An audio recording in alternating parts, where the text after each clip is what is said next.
जय श्री राम सभी को। स्वागत है आप सभी का हमारे YouTube चैनल और ऐप JTC एजुकेशनल रेवोल्यूशन पर। मैं सुमित जावाले आज इस वीडियो में प्रोग्रेशंस के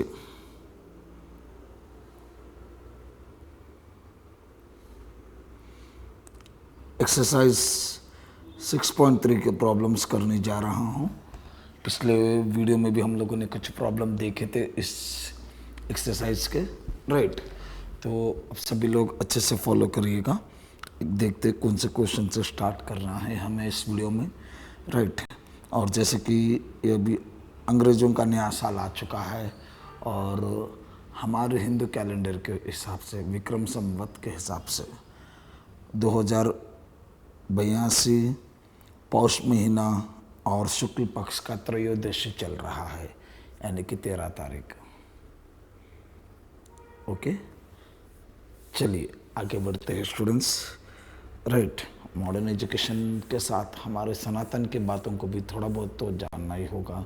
धीरे धीरे हम उस ओर बढ़ना चाहते हैं जहाँ पर सनातन एजुकेशन सिस्टम लागू हो सके, राइट।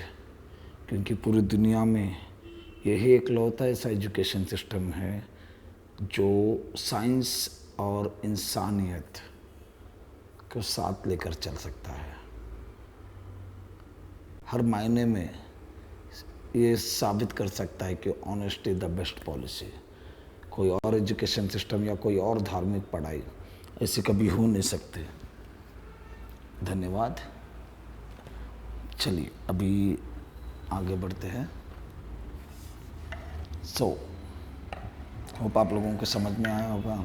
समझ में आया तो इन चीज़ों को ज़रूर आप अपने लाइफ में इन्वॉल्व करने की कोशिश कीजिएगा। कुछ चीज़ें जो मैं भी बोल रहा हूँ, जैसे पढ़ते समय पैरों में चप्पल ना पहनिएगा, फुटवेयर्स यूज़ मत करिएगा, क्योंकि पढ़ाई करना सरस्वती माता की वंदना करने के बराबर है। और हम वंदना करते समय कभी फुटवेयर से चप्पल शूज़ ये चीज़ें नहीं पहनते हैं, राइट। ठीक है, चलिए सब्र रखने के लिए धन्यवाद सभी का। अब बढ़ते हैं पहले क्वेश्चन की तरफ। स्टूडेंट्स अच्छे से फॉलो करिएगा स्क्रीन पर। आज के पहले क्वेश्चन की तरफ, यहाँ पे मैंने टेक्स्ट बुक ले रखा है। आई थिंक इसमें हमें 6.2 में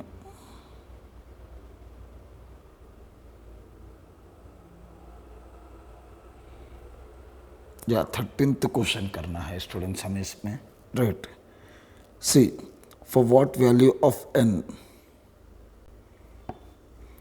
nth term of 2 APs are equal. So 2 AP दिए गए और पूछा गया कि ऐसे कौन सी वैल्यू n की होनी चाहिए, राइट, जब इन दोनों के nth टर्म इक्वल होंगे। ओके, सो मान लीजिएगा, ऐसे पढ़ लीजिएगा, ऐसे दोनों के nth टर्म इक्वल है, तो जब दोनों के nth टर्म इक्वल होंगे उस समय n की वैल्यू क्या होगी। Okay, right. So first step पे 63, 65, 67।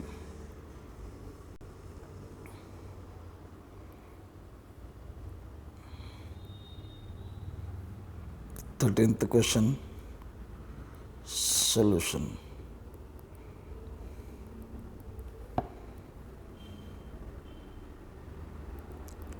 First AP is 63, 65, 67 so on। इसको हम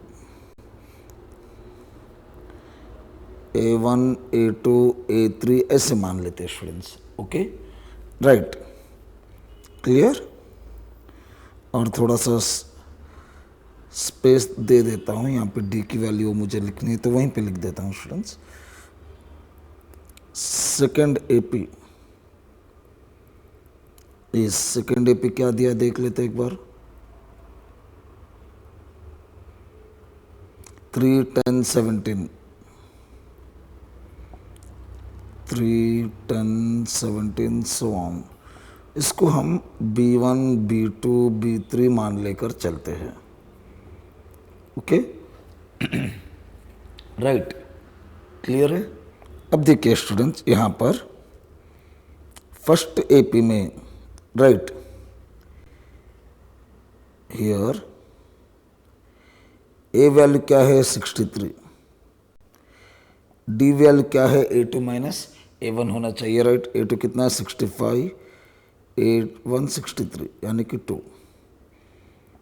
अब इसमें सेकेंड एपी में हियर ए वैल्यू इस ए नहीं बोलेंगे, फर्स्ट टर्म को हम यहाँ पर बी लेंगे क्योंकि हमने एपी को कैसे लिखा, B1 B2 ऐसे लिखा, राइट। तो यहाँ पर ए ना लिखकर बी लिखेंगे और डी वैल्यू क्या होगा B2 माइनस B1, B2 कितना है 10, B1 कितना है 3 यानी कि हो गया 7, राइट। क्लियर है सभी को? ओके, तो अब यहाँ देख लेते हैं स्टूडेंट,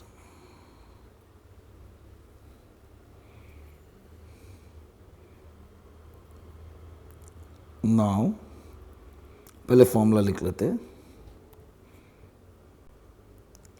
वी नो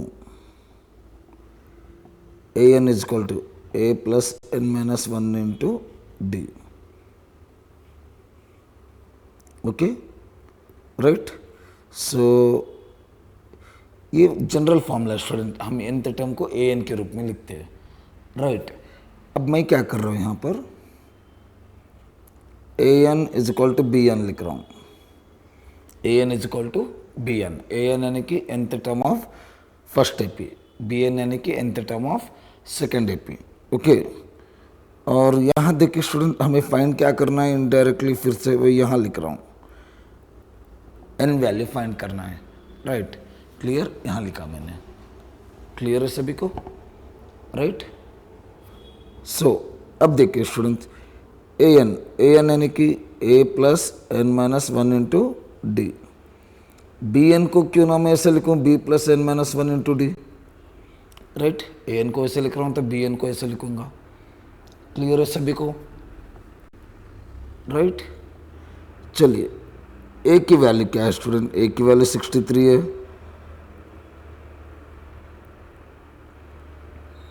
यहाँ लिखा था हमने। एन की वैल्यू नहीं मालूम, और यहाँ पर डी की वैल्यू कितनी है 2 है, दिखाई दे रहा है डी की वैल्यू कितनी है 2। यहाँ पर बी की वैल्यू 3, एन की वैल्यू नहीं मालूम है ना स्टूडेंट, डी की वैल्यू कितनी है स्टूडेंट, यहाँ पर दिख रहा है 7 है, राइट। अब इसे सॉल्व करते हैं स्टूडेंट्स। अब देखिएगा मैं क्या कर रहा हूँ सॉल्व करते समय, सिंप्लीफाई डिटेल्स में कर लेते हैं student. N into 2 n minus into plus minus 2 into 1 2, यहाँ पर plus as it is, n into 7 7n minus into plus minus, ये दिखाई दे रहा है कर्सर, राइट। इसे फॉलो करिएगा सभी लोग, minus into plus minus 1 into 7 7, right. अब पूरे नंबर्स को एक साइड लाते हैं और एन वैल्यू को एक साइड भेजते हैं। 63 माइनस 2 लेफ्ट साइड रख लेते हैं, ये +3 को लेफ्ट साइड लाएंगे तो -3 बनेगा, -7 को लेफ्ट साइड लाएंगे तो +7 बनेगा, ओके। राइट साइड में मैंने राइट साइड से उसे निकाल के मैंने क्या किया, लेफ्ट साइड में ला लिया। अब ये 7n एज इट इज़, ये राइट साइड के 2n को वहाँ भेजेंगे स्टूडेंट, सॉरी लेफ्ट साइड के 2n को राइट साइड में भेजेंगे, तो -2n होगा, राइट। क्लियर है? अब देखिएगा, इसको सॉल्व कर लेते हैं, यहाँ लिख रहा हूँ। अब देखिएगा स्टूडेंट्स, ये दोनों प्लस वालों को कर लेते पहले, 63 + 7 70, और ये दोनों माइनस वालों को कर लेते हैं, -2 -3 -5, राइट साइड में 7n - 2n 5n, राइट। समझ में आ रही है? अब नेक्स्ट पेज में जाऊंगा स्टूडेंट।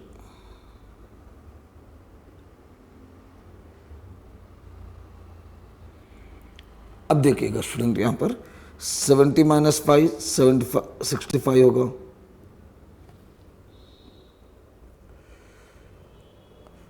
और राइट साइड में 5n एज इट इज, अब ये 5 को लेफ्ट साइड में भेजते हैं तो डिनोमिनेटर में जाएगा 5 1 जा 5 1 जा 1 कैरी तो 5 3 जा ओके। सो कितना रहा student, n is equal to 13, therefore for n is equal to 13 nth term of two given APs are equal. So n value क्या होने पर APs इक्वल है स्टूडेंट्स, n वैल्यू 13 होने पर APs इक्वल है यहाँ पर, मतलब AP के nth टर्म इक्वल है। समझ में आ रही है बात सभी को, राइट? चलिए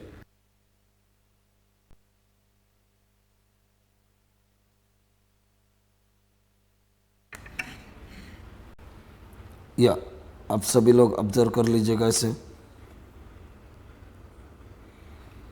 या कोई जल्दबाजी नहीं स्टूडेंट।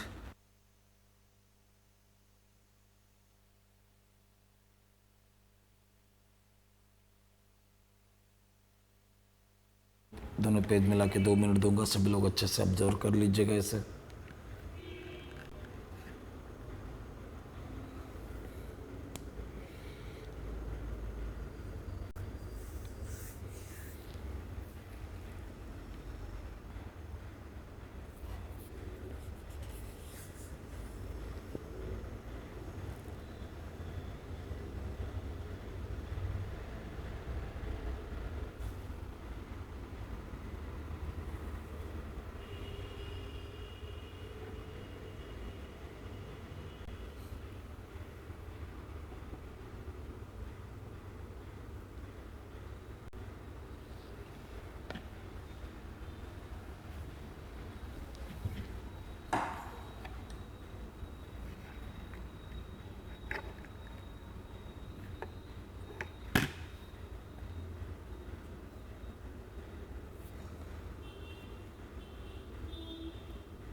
चलिए ये भी ऑब्जर्व कर लीजिएगा सभी लोग।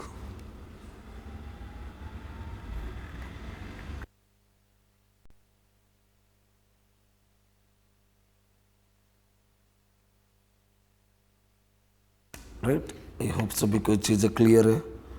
अब बढ़ते हैं अगले पेज की तरफ स्टूडेंट, और इसमें हम करेंगे question number 14।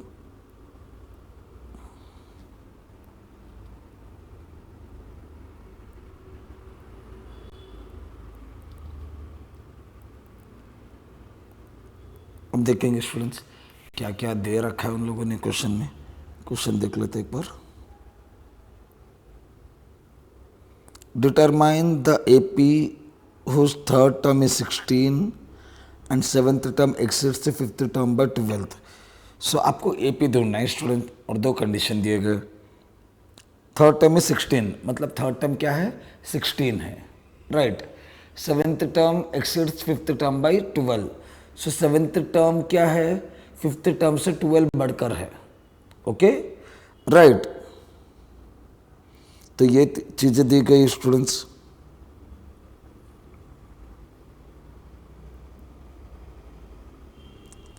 Third term is 16, am I right? एक बार चेक कर लेते student. Third term is 16, right. Seventh term exceeds fifth term by 12, यानी कि थोड़ा सा नीचे लिख लेता हूँ। Seventh term is 12 more than fifth term, right. Seventh term क्या है, फिफ्थ टर्म से 12 बढ़कर है स्टूडेंट्स, समझ में आ रहा है। Seventh term exceeds fifth term by 12, यानी कि सेवेंथ टर्म जो है फिफ्थ टर्म से 12 बढ़कर है, right. And third term is 16, यानी कि थर्ड टर्म 16 है। आपको AP फाइंड करना है, right. So we need to find AP। अब देखो थर्ड टर्म A3 यानी कि A+2D होगा। A+2D कितना है, 16 है स्टूडेंट्स, राइट। और थोड़ा सा ये सॉल्व यहीं कर लेते हैं स्टूडेंट, इसके थोड़ा नीचे भेज रहा हूँ। और इसे इक्वेशन 1 मान लेता हूँ मैं भी। इसे क्या करूँगा, इक्वेशन 1 मानूंगा। अब यहाँ देखो स्टूडेंट, A7 यानी कि A प्लस 60, A5 यानी कि A प्लस 4D प्लस 12। अब देखिए student, A and A cancel हो गया, होगा कि नहीं होगा, राइट। तो अब यहाँ पर क्यों ना मैं 4D को लेफ्ट साइड लाऊं, 60 minus 4D is equal to 12। 60 minus 4D करूँगा तो 2D आएगा 12। यहाँ पे डायरेक्ट कैंसिलेशन करता हूँ, 2 1 जा 2 6 जा।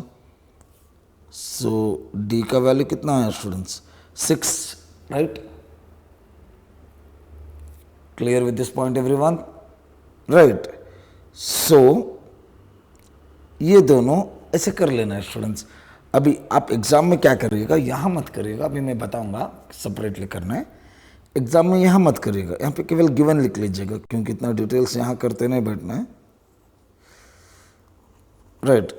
क्लियर है ये बात है।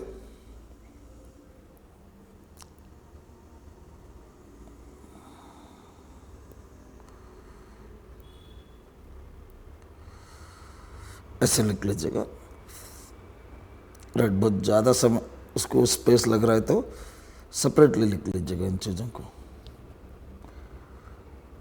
नाउ A13 को 16, A3 को 16 दिया ना, A3 यानी कि A plus 2D is equal to 16, ऐसे अलग से कर दीजिएगा ऐसे। इसके बाद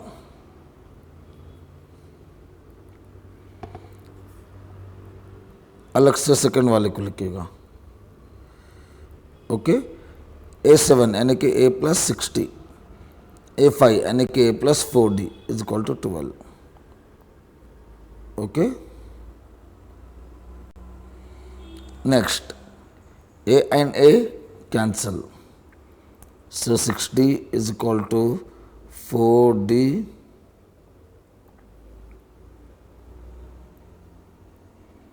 या प्लस 12 आना चाहिए स्टूडेंट, प्लस 12, ओके। अब वो प्लस 60 को 4D को लेफ्ट साइड भेजूंगा, 60 माइनस 4D हो जाएगा, राइट। तो 60 माइनस 4D करेंगे तो 2D होगा, 2D इज इक्वल टू 12। वही चीज़ें फिर से कर रहा हूँ, 2 1 जा 2 6 जा। So D is equal to 6, so D का वैल्यू आ गया, राइट। तो अब देखिएगा स्टूडेंट्स, इक्वेशन 1 में D की वैल्यू को सब्स्टिट्यूट कर दीजिएगा, राइट। कर देंगे तो A का वैल्यू आ जाएगा, A आ गया, D आ गया, तो आप AP आराम से फाइंड कर सकोगे students, right. So put D is equal to 6 in equation 1। तो पहले इक्वेशन 1 कॉपी करते हैं, A plus 2D is equal to 16, A plus 2, D के जगह 6 लगा रहा हूँ, A प्लस 2 6 जा 12, ये 16 एज इट इज, ये 12 राइट साइड में भेजूंगा अगले पेज में, नहीं तो या ये 12 राइट साइड में जाएगा तो माइनस 12 होगा, राइट।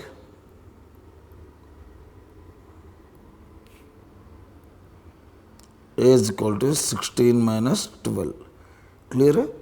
ये वहीं पर रहेगा लेफ्ट साइड में, 12 वहां जाएगा। A is equal to 16 minus 12 कितना होगा स्टूडेंट, 4 होगा, राइट। अब देखिएगा स्टूडेंट, नाउ A आ गया, D आ गया, AP लिखते, general form of AP A1, A2, A3, A4 so on.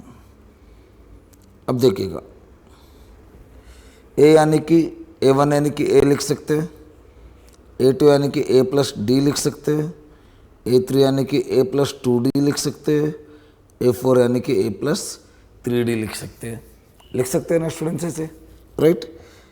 अब A की जगह A की वैल्यू लिखेंगे 4, यहाँ पे 4 और D की वैल्यू कितनी आई थी, 2 आई थिंक, नहीं 6 आया, देखिए स्टूडेंट डी का वैल्यू कितना है 6 है, यहाँ दिख रहा है डी का वैल्यू कितना है 6 है।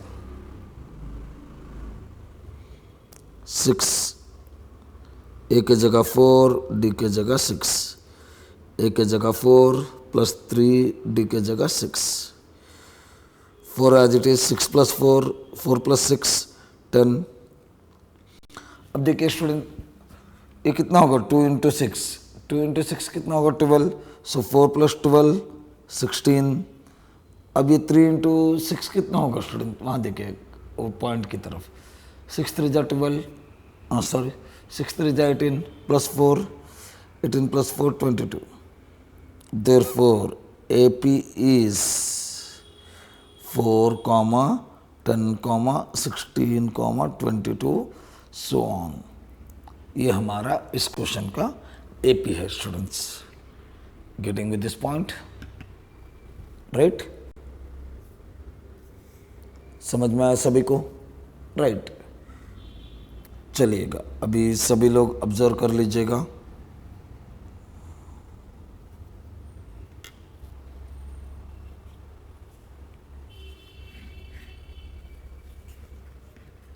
ऑब्जर्व करिएगा स्टूडेंट सभी लोग।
चलिए आई होप सभी को ये क्लियर है, राइट? चलिए अगला क्वेश्चन होगा question number 15।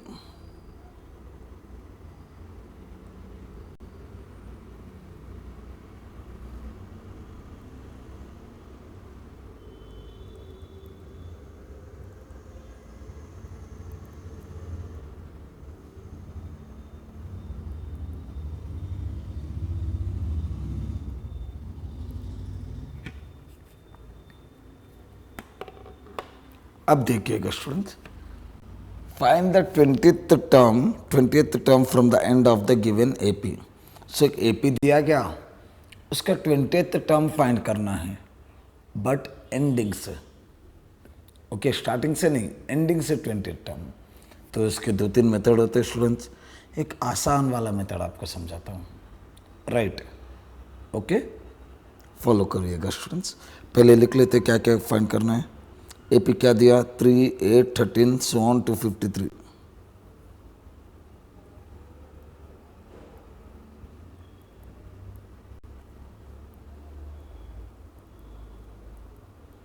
Three 8 13 so on to 53, okay right.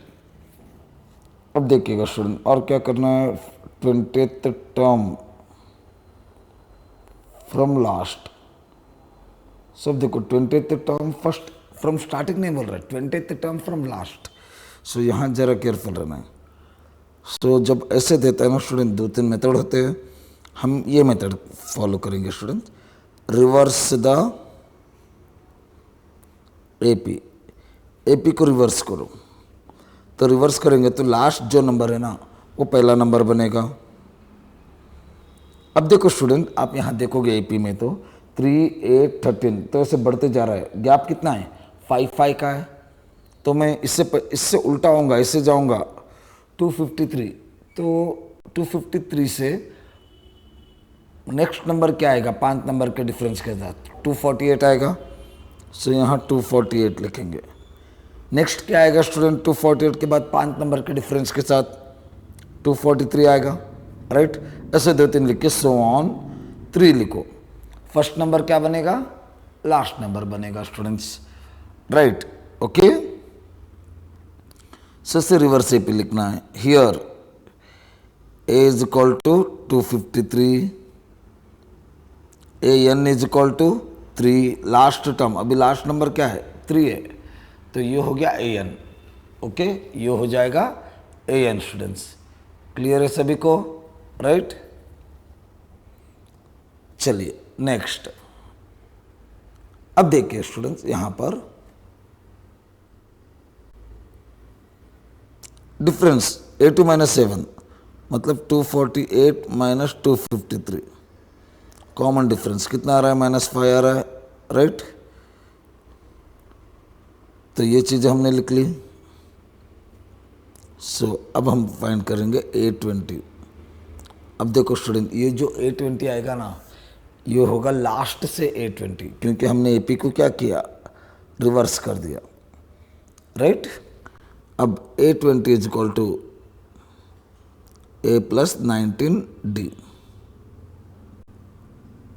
Okay, अब यहाँ देखिए ए एन की जरूरत ही नहीं पड़ रही है स्टूडेंट हमें। ए की वैल्यू देख लीजिएगा 253, डी की value -5। Okay, 253 plus into minus minus,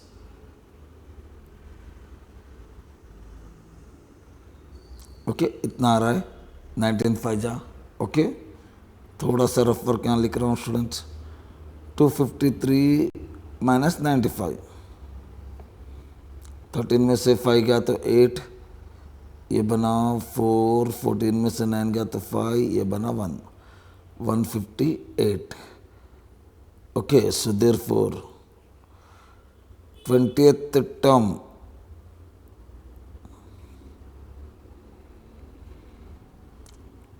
from last for given AP is कितना स्टूडेंट? 158 है 20th टर्म फ्रॉम लास्ट। समझ में आया ये method students?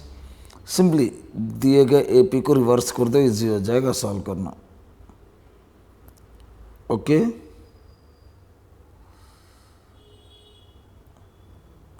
Got with this point everyone?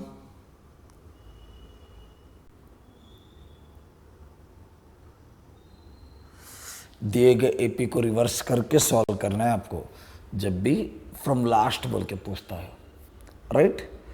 चलिए सभी लोग ऑब्जर्व कर लीजिएगा इस क्वेश्चन को।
चलिए, आई होप आप लोगों ने अच्छे से ऑब्जर्व किया होगा। इवन रिकॉर्डिंग में सुनते समय भी अब एक बात याद रखिए स्टूडेंट, जब रिकॉर्डिंग में भी सुनोगे तो ऑब्जर्वेशन अच्छे से करिएगा स्टूडेंट, कोई जल्दबाजी करने की ज़रूरत नहीं है। तो आपको बेनिफिट क्या होगा, रिकॉर्डिंग में भी ऐसे लगेगा कि आप लाइव सुन रहे हो। Okay, right, clear. पॉज करने की जरूरत नहीं, फोकस ऐसे रखो कि मैं सामने हूँ आपके हमेशा वहाँ पर क्लास में, राइट, क्लियर। चलिए आगे बढ़ते हैं, अगले क्वेश्चन की तरफ जाएंगे स्टूडेंट्स। अभी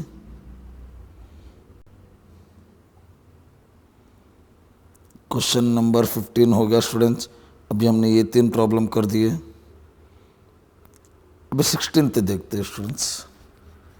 सी क्वेश्चन क्या दिया अच्छे से देखिएगा, एक थोड़ी देर समय देता हूँ, आप लोग पढ़ लीजिएगा क्वेश्चन को। 16th वन करेंगे अभी।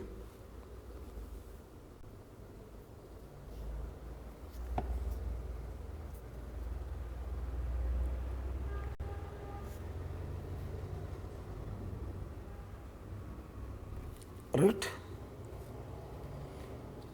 चलिए स्टूडेंट अभी देखिए, मैं बोलता हूँ the sum of 4th and 8th term of an AP is 24। मतलब A4 प्लस A8, ये कितना है 24। Okay, and the sum of 6th term and 10th term is 44। So A6, 6th term यानी कि A6 होता है, 10th टर्म यानी कि A10, ये कितना है 44। Find the first 3 terms of AP। सो आपको उस AP के फर्स्ट 3 टर्म्स फाइंड करने हैं स्टूडेंट्स। ओके, मतलब A1, A2, A3 इतना सा फाइंड करना है, राइट, क्लियर है सभी को। ओके, चलिए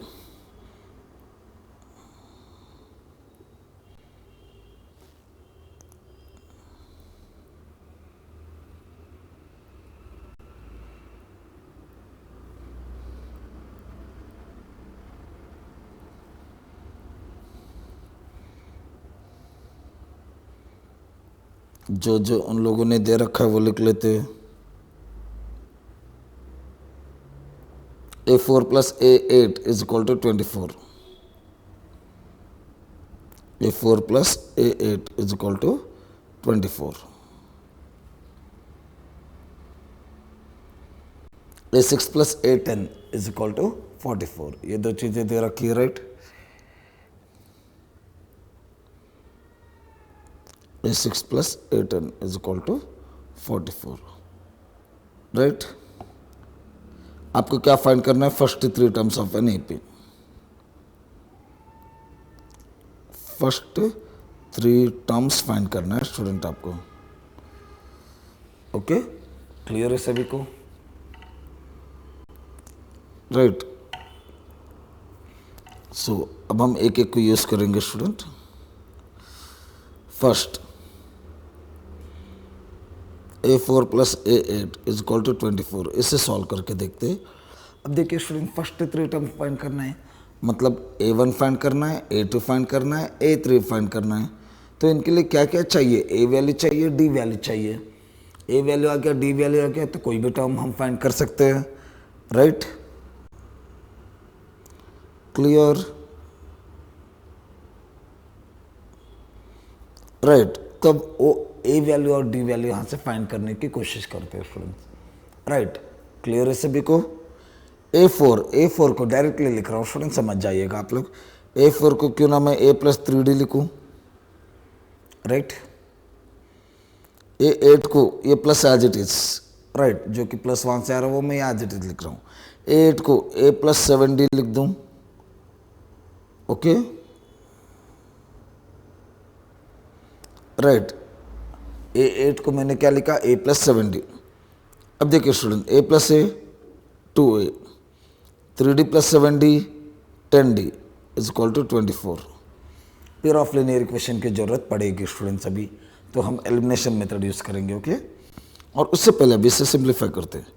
यहाँ देखिए स्टूडेंट, इसमें 2 है, 10 में भी तो 2 है, 2 5 जा 10। सो दोनों में से 2 को कॉमन ले लेते हैं। सो दोनों में से मैंने क्या किया, 2 को कॉमन ले लिया। ये वाला 2 इधर आ गया, ये 10 में से 2 इधर आ गया, ओके, तो पहले वाले 2 ए में से 2 बाहर आ गया, बचा कौन? ए। और 10 में से 5 बाहर आ गया तो बचेगा क्या? 10 में से 2 बाहर आ गया, सॉरी, तो बचेगा क्या? 5 डी एज इट इज, और ये 24 as it is.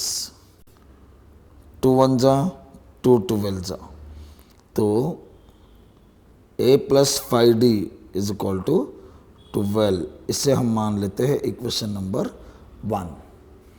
Right, clear है सभी को? चलिए आगे बढ़ते हैं। नेक्स्ट,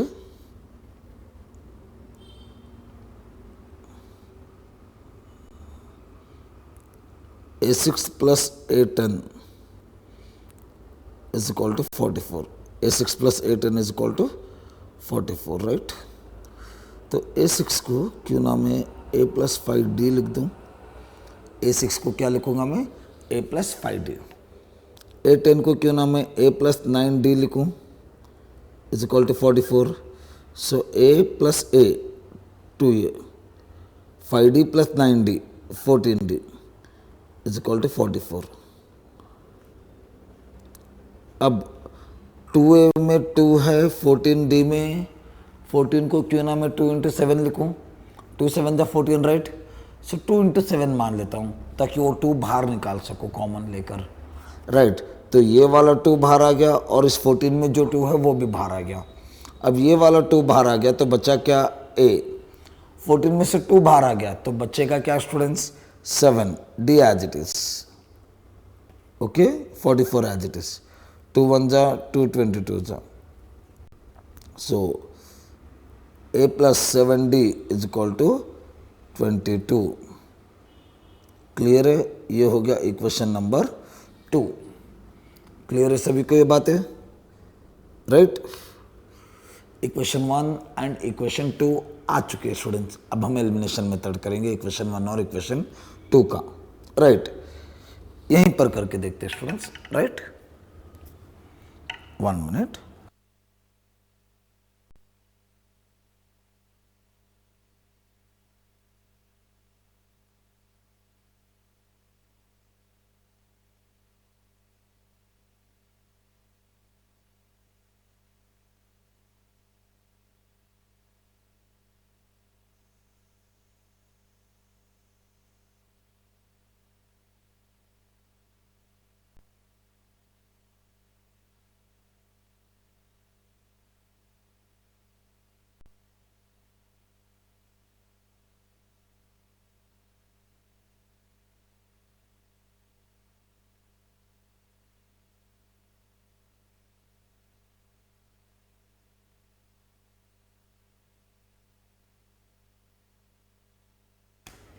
चलिए, क्लियर है सभी को?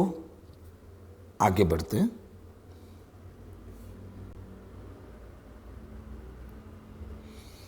अब देखिए स्टूडेंट, यहाँ पर इक्वेशन 1 और इक्वेशन 2 को मैं सबट्रैक्ट करूँगा क्योंकि दोनों में मुझे ए को एलिमिनेट करना है, क्योंकि ए के बाजू क्या है दोनों इक्वेशन में? 1 एंड 1। इधर भी कुछ भी नहीं, मतलब 1 है, इधर भी 1 है स्टूडेंट। तो दोनों जगह पर क्या है? 1 है, राइट। तो मैं क्या कर रहा हूँ?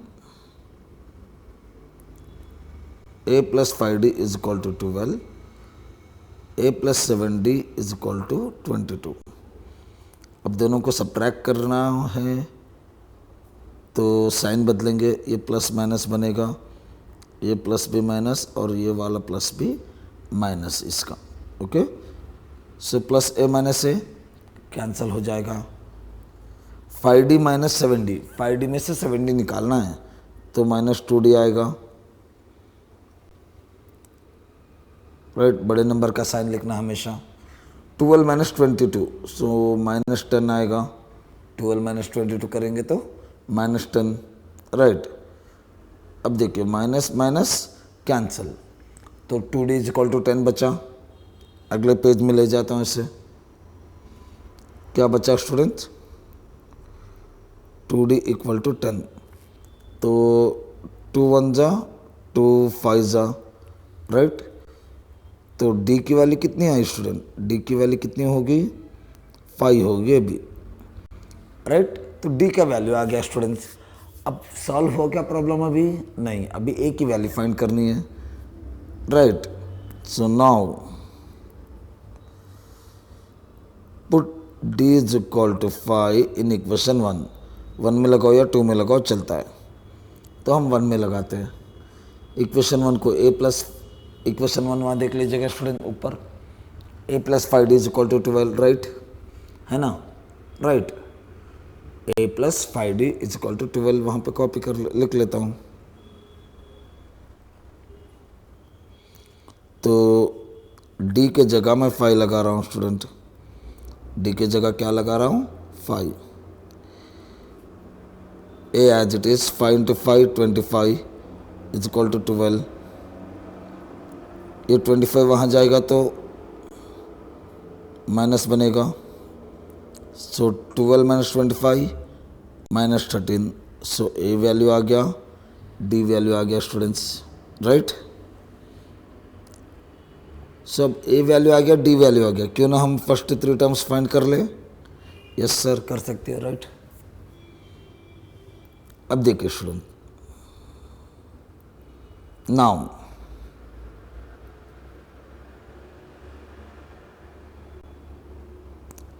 फर्स्ट 3 टर्म्स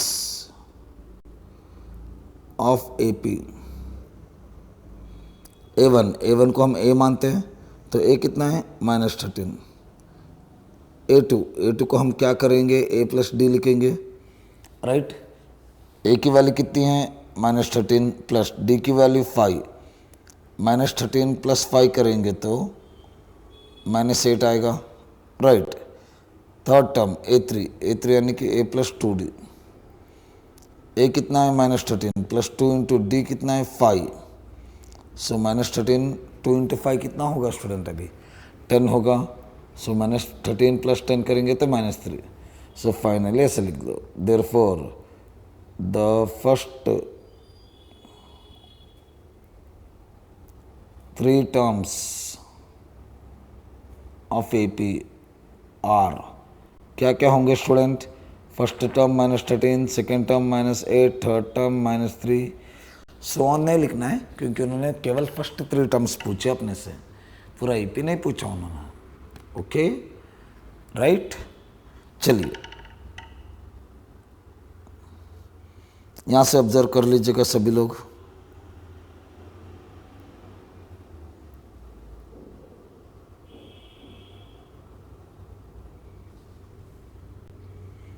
या इधर से सभी लोग ऑब्जर्व कर लीजिएगा अभी।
चलिए ऑब्जर्व करिए स्टूडेंट सभी लोग।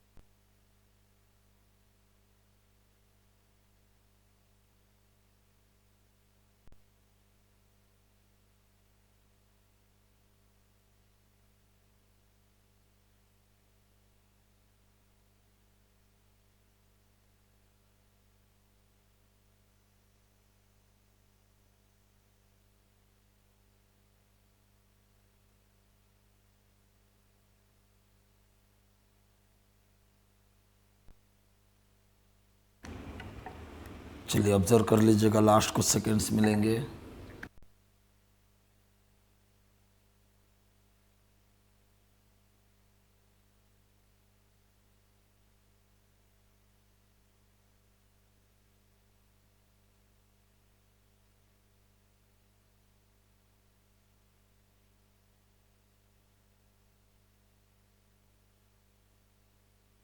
चलिए क्लियर है सभी को। अभी बढ़ते अगले क्वेश्चन की तरफ, जो कि इस एक्सरसाइज और इस वीडियो का लास्ट क्वेश्चन होगा students. Right, Subbarao started his job in 1995 at a monthly salary of 5,000। तो सुब्बाराव ने 1995 में अपना जॉब स्टार्ट किया स्टूडेंट्स। उनको मंथली सैलरी कितनी मिलती थी उस समय? 5,000 रुपये। And received an increment of 200 each year. और उसके बाद हर साल 200 रुपये सैलरी में बढ़ते गए students. Right, so in which year did his salary reach 7,000? सो कौन से साल में इनकी सैलरी 7,000 होगी, ये बताना है। Right, clear?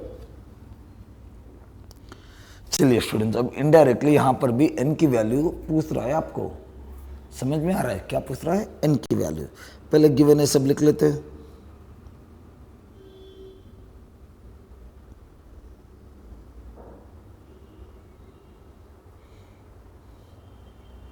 Question number 17।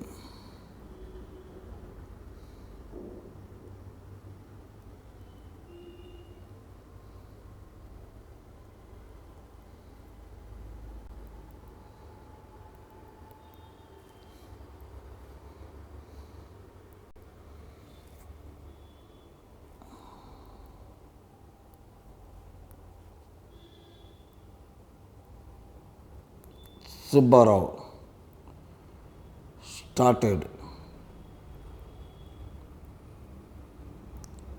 job in 1995. Starting salary 5,000 rupees. Yearly increment कितना बढ़ेगा स्टूडेंट? हर साल सैलरी इनका भी 200। In which year salary reaches 7,000? ये आपको पता करना है। In which year salary reaches 7,000?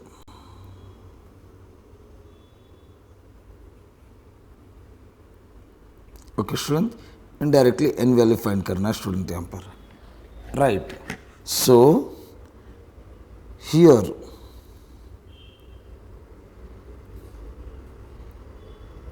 AP will be, AP क्या बनेगा? देखो स्टूडेंट्स, पहला 5,000 लिखो। फर्स्ट ईयर में सैलरी रेट कितना आएगा? 5,000 आएगा। राइट, अब हर साल कितना बढ़ेगा? 200 बढ़ेगा। राइट, सो नेक्स्ट ईयर कितना होगा? 5,200। उसके नेक्स्ट ईयर 5,400, क्योंकि 5,200 में 200 ऐड कर दो, 5,400। फिर उसके next year 5,600, so on. Last कौन से वाली सैलरी का हमें डिस्कस करना है? 7,000 सबसे लास्ट लिखना है स्टूडेंट। ओके, सबसे लास्ट क्या लिखना है? 7,000। राइट, सो अब इसके हिसाब से अब ये AP बन गया स्टूडेंट। अब इसमें 7,000 का n वैल्यू निकालना है बस, उसके बाद देखेंगे क्या करना है, बोलता हूँ मैं। राइट, कुछ बातें डिटेल्स में करेंगे स्टूडेंट इसके एंडिंग में थोड़ा सा। राइट, कन्फ्यूज मत होइएगा। 5,000 A वैल्यू कितना है? 5,000। D वैल्यू जो हर साल 200 बढ़ रहा है वही D वैल्यू होगा। करके भी देख लो, 5,200 माइनस 5,000 200 ही होगा। AN value 7,000। अब इनडायरेक्टली क्या फाइंड करना है? इनडायरेक्ट आपको n फाइंड करना है अभी। ओके, क्लियर है सभी को? क्या क्या दिए गए हैं, क्या क्या आपको फाइंड करना है। राइट, चलिए एक बार इससे ऑब्जर्व कर लीजिएगा 30 सेकेंड्स के लिए।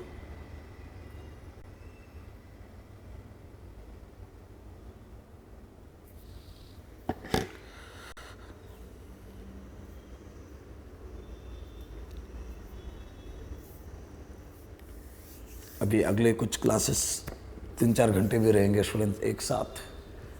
क्लियर? चलिए ये चीज़ें क्लियर है।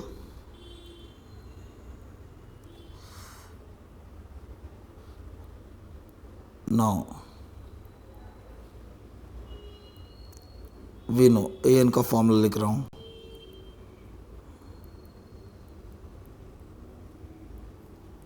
राइट, फिर से एक बार बाहर लिख लेता हूं यहां पर। an कितना था स्टूडेंट? 7000। a कितना था? 5000। n नहीं मालूम, d वैल्यू 200 था। राइट, अब देखिए स्टूडेंट, हमें n वैल्यू नहीं बताना है, बट n वैल्यू फाइंड करने के बाद हम एक्चुअल आंसर बता पाएंगे स्टूडेंट्स। ओके, 7000, उस 5000 को लेफ्ट साइड लाएंगे तो -5000 होगा। राइट, और राइट साइड में n-1 इंटू 200 वैसे रख देते हैं। 7000 माइनस 5000 2000 होगा, और n-1 इंटू 200 वैसे रख लेते हैं।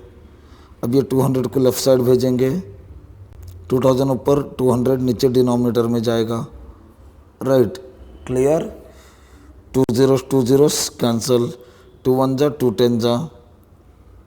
सो लेफ्ट साइड में 10 आया, बाई 1 भूल जाओ, राइट साइड में n-1 बचा। -1 को लेफ्ट साइड ला लेते हैं, 10 -1 क्या बनेगा? +1। सो n का वैल्यू कितना आया स्टूडेंट? 11 आया। Right, clear? n वैल्यू कितना आया? 11 आया स्टूडेंट्स। मतलब 11 साल में इनके सैलरी 7000 रुपये हो जाएगी। अब देखो स्टूडेंट्स, 11 साल में कैसे 7000 होती है। राइट, एक बार आपको आंसर भी दिखा देता हूँ टेक्स्ट बुक में, फिर एक बार कैलकुलेशन पे ध्यान रखिएगा। और यहाँ पर मैं जो कुछ रफ वर्क भी लिखूंगा ना स्टूडेंट, राइट, ये जो रफ वर्क लिखूंगा ये बहुत इंपॉर्टेंट है। और फिर आंसर जो भी बनेगा वो मैं यहाँ लिख दूंगा अभी थोड़ी देर के बाद। राइट, चलिए एक नज़र ज़रा इस पर डाल लेते हैं स्टूडेंट्स। अब देखिएगा, थोड़ा सा कॉन्सेप्ट भी बताता हूँ कहाँ गलती करते हो। अब यहाँ देखिए स्टूडेंट्स, आई थिंक या ये शायद ठीक है, आंसर शायद इस पेपर में नहीं मिलेगा, कोई बात नहीं स्टूडेंट, अभी ला देता हूँ आंसर को भी। राइट,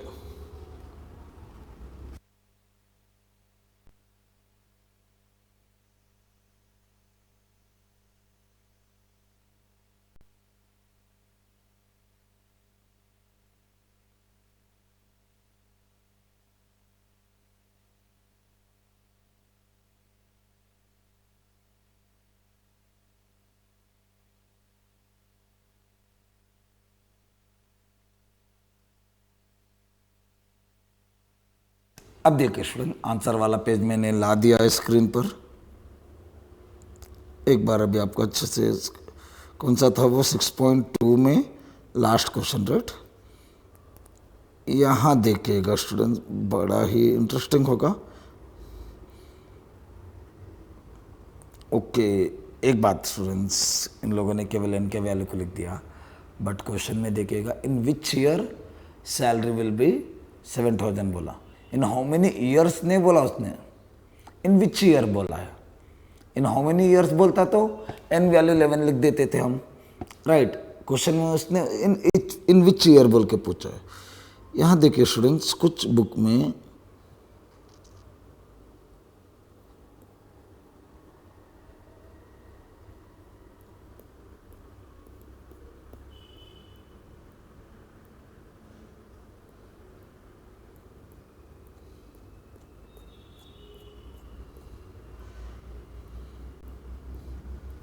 एक मिनट, ठीक है, यहाँ पे ठीक है, अभी आपको तो दिखाई दे रहा है। राइट, यहाँ पे मैं ओके कुछ इशू हो रहा है लिखने पर, हाँ अभी लिख पाऊँगा। अभी देखिए स्टूडेंट, कुछ बुक में उसने क्वेश्चन क्या पूछा, अभी इस बुक में, कुछ बुक में शायद ये प्रिंटिंग अलग अलग हो सकता है स्टूडेंट। कुछ बुक में यहाँ पे कुछ ईयर देगा वो, राइट, कुछ बुक में 11 दिया होगा। सो क्वेश्चन में क्या पूछा, in which year salary will be 7,000। Question ऐसे है, अगर ऐसे होता in how many years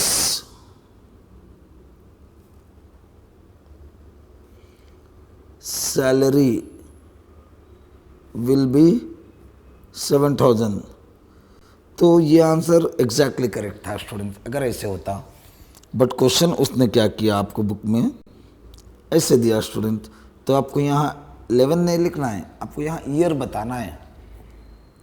getting right, आपको क्या बताना है, ईयर बताना है, right. Clear with this point everyone. तो ये आंसर अगर आपके बुक में है और क्वेश्चन ऐसे है तो ये आंसर गलत है, अगर क्वेश्चन ऐसे है तो ये आंसर सही है, राइट। क्लियर। अब देखिए बुक में कुछ भी हो सकता है स्टूडेंट, कभी कभी एक बुक में एडिशन में प्रिंटिंग अलग होता है, किसी और में अलग होता है। अब बस क्वेश्चन एग्जाम में क्या आएगा उसके हिसाब से डिसाइड करिएगा। मैंने दोनों क्वेश्चन लिख रखे स्क्रीन पर, राइट। चलिए एक बार ऑब्जर्व कर लीजिएगा स्टूडेंट सभी लोगों से।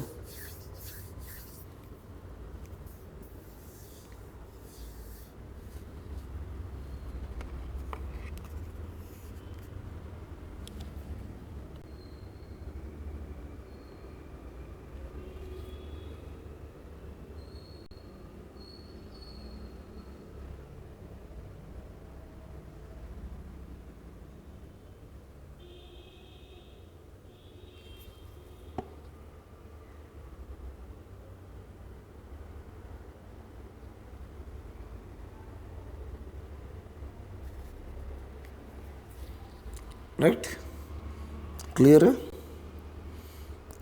अब देखिएगा,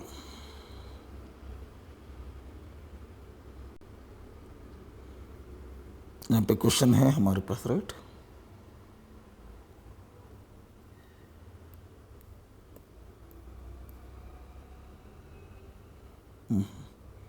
पता नहीं थोड़ा सा कुछ टेक्निकल इशू चल रहा है, कोई बात नहीं। क्वेश्चन आप बुक में से पढ़ लीजिएगा स्टूडेंट्स। मैं डायरेक्ट यहाँ पे आता हूँ स्टूडेंट अपने बोर्ड पर। तो अपना क्वेश्चन है in which year, in how many years बोलता तो मैं शायद यहाँ रोक देता, बट इन विच ईयर बोल रहा है तो मुझे कुछ और चीज़ पता करनी है यहाँ पे। तो पहले देखिए स्टूडेंट, 1995 में सैलरी कितनी थी, 5,000, राइट। पहले से लिख लेता हूँ, एक काम करते, जरा सा ध्यान से देखिएगा स्टूडेंट्स। 5,000, फिर नेक्स्ट ईयर कितना हुआ होगा, 5,200, फिर नेक्स्ट ईयर 5,300, 5,300 नहीं, 5,400, 200 बढ़ेगा, 5,800, 5,800 क्या 200 बढ़ेगा तो कितना होगा, 6,000, 6,200, 6,400, 6,600, 6,800, राइट, 7,000। अब देखो 7,000 आ गया और यहाँ काउंट करेंगे तो 11 आएंगे स्टूडेंट, 1 2 3 4 5 6 7 8 9 10 11। ऐसे भी तो कर ले सकते, बट ऐसे करना है नहीं है। अब फिर ये मत बोलो सर ये तो बड़ा आसान मेथड है, 5,000 लिखो, 5,200 लिखो, ऐसे 11 बार गिन लो, हो जाएगा। ठीक है, यहाँ पर 11 है, छोटा नंबर है, जल्दी से हो जाएगा। और टेन वैल्यू मान लो 200 250 ऐसे कुछ होता है किसी और क्वेश्चन में, तो वैसे नहीं कर पाएंगे जो अभी हम ऐसे यहाँ रफ में कर रहे हैं, राइट। अब कई बच्चे सोचेंगे सर इतना सब कुछ क्या करने की ज़रूरत थी, करने क्या ज़रूरत थी, 5,000 लिख देते, 5,200 लिख देते, 5,400 लिख देते, पता कर लेते कब आ रहा है 7,000, जैसे कि मैंने रफ में कर रखा है। बट वो प्रोसेस नहीं है ना स्टूडेंट्स, तो वैसे नहीं कर सकते। हाँ ऑब्जेक्टिव में आए तो आप कर सकते हो, आपकी मर्जी। ऑब्जेक्टिव में प्रोसेस कोई नहीं देखता है, आंसर सही होना चाहिए। अब प्रोसेस कोई नहीं देखता मतलब इसका मतलब ये नहीं कि तुक्का लगा दोगे कुछ, राइट, करके देखना होता है। आप ऑब्जेक्टिव में ऐसे कर सकते हो बट सब्जेक्टिव में नहीं। गेटिंग? सो अब देखो स्टूडेंट, मैं ईयर कैसे लिखता हूँ। ईयर के लिए अब देखो, ये कब हुआ 95 में, ये 96, 97, 98, 99, 2000, 2001, 2002, 2003, 2004, 2005। सो 2005 में उनकी सैलरी 7000 होगी। ऐसे करना है। Okay, clear with this point everyone. अब एक गलती कहाँ करते हैं बच्चों, वो बता देता हूँ, पहले आंसर लिख देता हूँ students. Therefore salary of Subbarao, I think, will be 7000 rupees in 2005। Okay, ये तो बात क्लियर है। अब गलती कहाँ होती है वो एक बार देख लेते हैं। ये अपना फाइनल आंसर हो गया स्टूडेंट। अब देखेंगे गलती क्या करते हैं बच्चे। सी, कई बच्चे क्या गलती कर देते हैं स्टूडेंट्स। 1995 ना, राइट। अब इसमें 11 जोड़ देते, 11 ऐड कर देते। 1995 में क्या कर देते, 11 ऐड कर देते। अब ऐड करोगे तो क्या आएगा देखो, 6002, 2006 आएगा। क्योंकि जब आप ऐड कर रहे हो ना, आप 1995 को गिन नहीं रहे हो, बट 1995 भी तो गिनना है, पूरा साल जाएगा वहाँ पर भी, तो उसको भी एक साल गिनना है ना, राइट। Getting clear. सो 19 अब ऐड करोगे ना डायरेक्टली, तो 1995 को नहीं गिनोगे आप इनडायरेक्टली। तो ऐसे नहीं करना है जैसे मैंने यहाँ कर रखा था, ये गलती होती है बच्चों से। यहाँ पे आपको ऐसे करना है। समझ में आ रहा है सभी को, राइट। ईयर को गिनते हुए आओ। क्लियर। अब अगर मान लो सर गिनते हुए कौन बैठेंगे, मुश्किल होगा, बहुत समय लगेगा ना, तो ठीक है, उस समय ऐसे कर सकते हो स्टूडेंट। बट जो भी आंसर आएगा ना, जैसे 2006, जो भी आंसर आएगा उसमें 1 माइनस कर लो। क्लियर। माइनस क्यों करना है, क्योंकि आपको एक ईयर एक्स्ट्रा आएगा। गेटिंग, एक ईयर ज़्यादा क्यों आ रहा है, क्योंकि आपने एक ईयर को छोड़ दिया वहाँ पर 1995 को। तो अगर ऐसे करना है, जो मैंने बोला गलती के कॉलम में रखा है, तो करो, कोई बात नहीं, समय बचेगा। बट जो भी आंसर आएगा उसमें 1 ऐड करो। सॉरी, जो भी आंसर आएगा उसमें 1 सबट्रैक्ट करो। नहीं सर ऐसे नहीं, हम बेसिकली आपने जैसे सिखाई ऐसे करते हैं, तो ऐसे कर सकते हैं तो वैसे करो, वो तो कोई कन्फ्यूजन वाली बात है नहीं। सैलरी लिख लो, ईयर्स लिखते जाओ उसके ऊपर, राइट। 7000 आते ही 11 हो गया ना, तो 7000 के ऊपर कौन सा ईयर आ रहा है देख लो।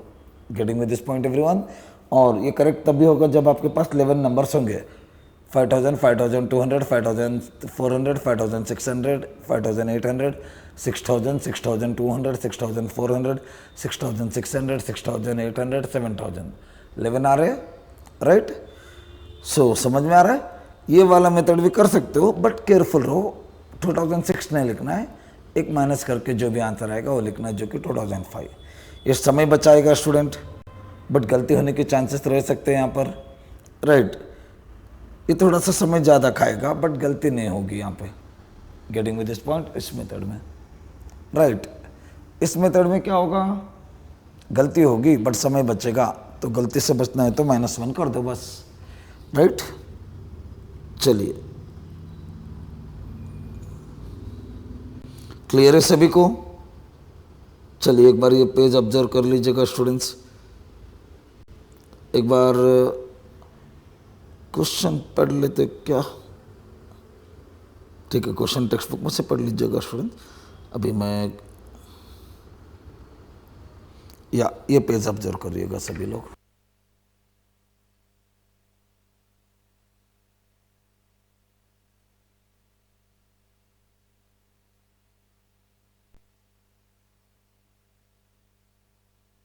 कोई जल्दबाजी नहीं करनी है स्टूडेंट्स, आराम से ऑब्जर्व कर लीजिएगा।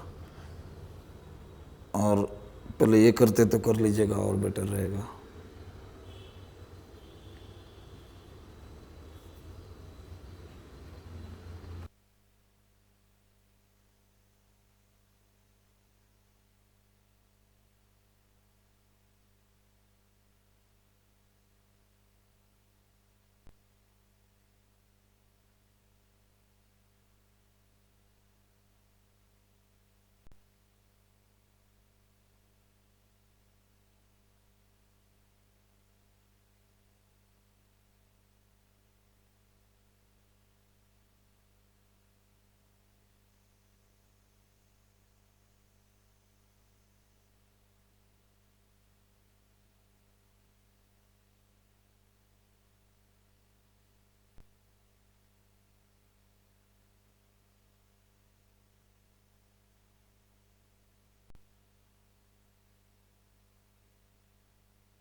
चलिए स्टूडेंट्स, आज आज के पहले प्रॉब्लम से एक बार नज़र डाल लेते हैं क्या क्या हमने सीखा है।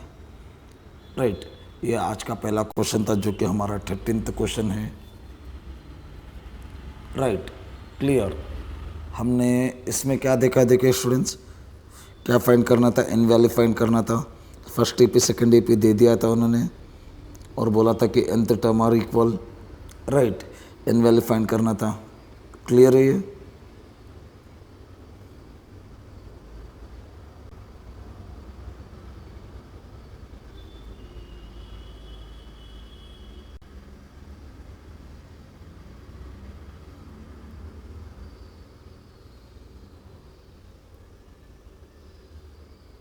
और डेट याद है? राइट, चलिए इसके बाद उसका प्रोसेस कंटिन्यू हमने किया। उसके बाद 14th क्वेश्चन में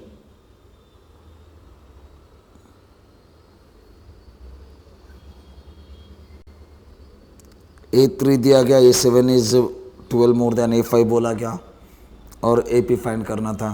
राइट, क्लियर।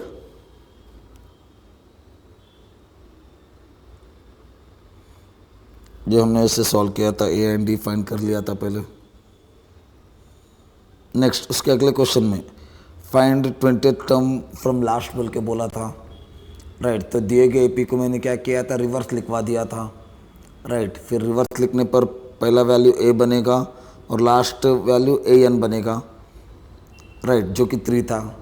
एक्चुअल AP में 3 कहाँ है, फर्स्ट है। 253 कहाँ है, लास्ट है। अब रिवर्स करेंगे तो 253 फर्स्ट बनेगा, 3 लास्ट बनेगा। और 253 के बाद 248 कैसे आया, वो ऐसे आया। हर नंबर के बीच 5-5 का गैप है, यहाँ बढ़ रहा है तो उल्टा करेंगे तो घटेगा, 5-5 कम करते जाएंगे। तो ये सब लिख लिया हमने और इसमें AN की ज़रूरत नहीं थी स्टूडेंट। राइट, नहीं लिखे तो चल जाएगा, मुझे लगा ज़रूरत पड़ेगी कहीं, बट उसकी ज़रूरत नहीं पड़ी। राइट, फिर हमने A20 फाइंड किया रिवर्स करने के बाद। रिवर्स करने के बाद जब हमने A20 फाइंड किया तो इजीली पता चल गया कि 20th टर्म क्या है। राइट, चलिए अभी ज़रा सा जल्दी देख लीजिएगा स्टूडेंट, बैटरी लो होने को आ चुका है। चलिए ये वाला A4 + A8 दे दिया था, A6 + A10 दे दिया था, तो हमने इसे सॉल्व किया था यहाँ। और ये हमारा अभी का क्वेश्चन है स्टूडेंट्स। राइट, ये तो आप लोगों ने ऑब्जर्व कर रखा है। राइट, चलिए स्टूडेंट्स, अभी मिलते हैं अगले क्लास में। तब तक के लिए सभी को जय हिंद, जय भारत।